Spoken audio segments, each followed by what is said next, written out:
Hello and welcome.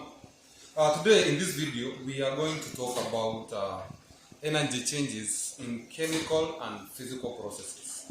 Now, for us to be able to understand what is that, we actually have to understand first of all what is a potential energy.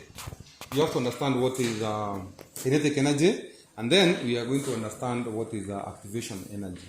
Now, potential energy is usually the energy that is stored in molecules or in molecular bonds. For example, this is a molecule between two chlorine atoms forming a chlorine molecule.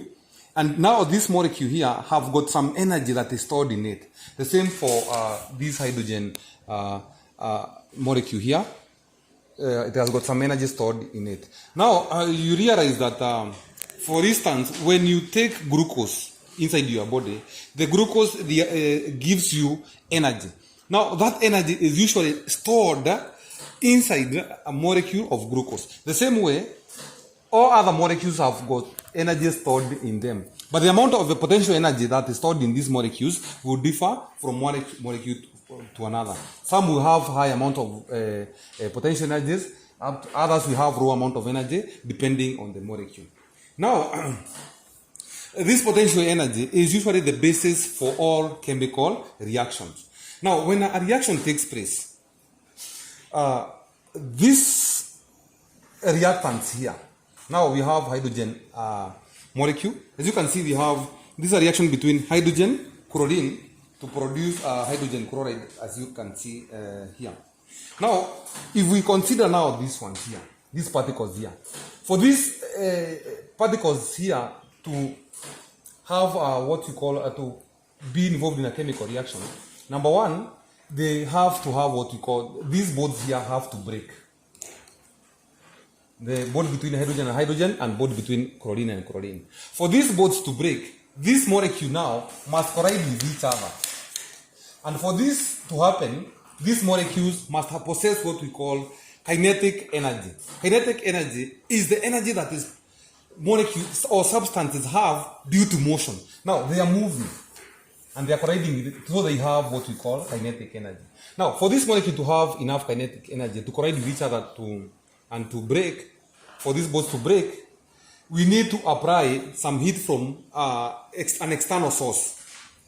So we are going to heat this molecule and they are going to have a lot of kinetic energy, so they are going to collide with each other with a very great impact. And at the end of the day, when you supply enough kinetic energy, or now in this case now we are supplying what we call activation energy, these molecules will break with individual atoms. At the end of the day now you have something like this. These molecules now, the molecules now have broken. The bonds have been broken due to this now. This is the amount of heat that we have.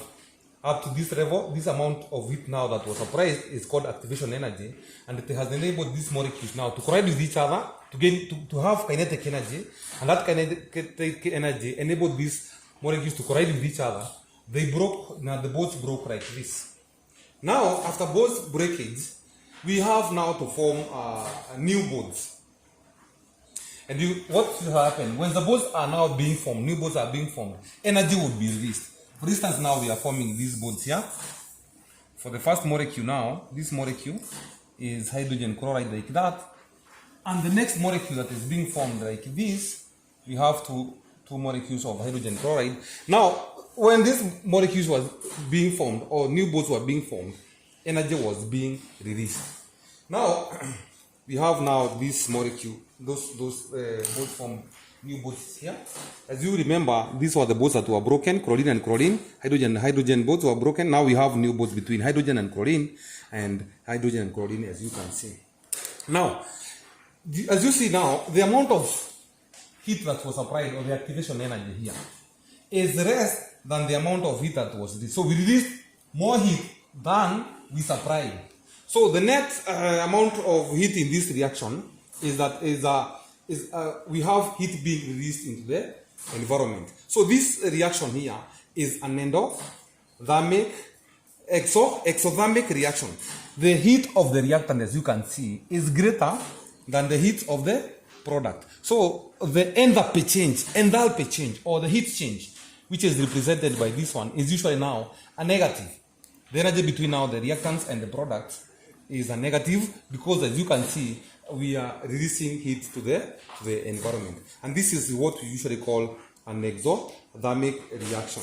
So I hope now you have understood that in an exothermic reaction, we supply heat to the reactants will collide with each other, and then those bonds will be broken.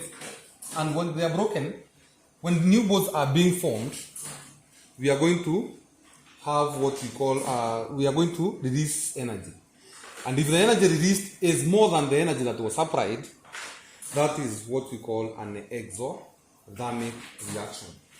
Thank you very much for watching this video. We meet in the next video when we shall be discussing endothermic reactions.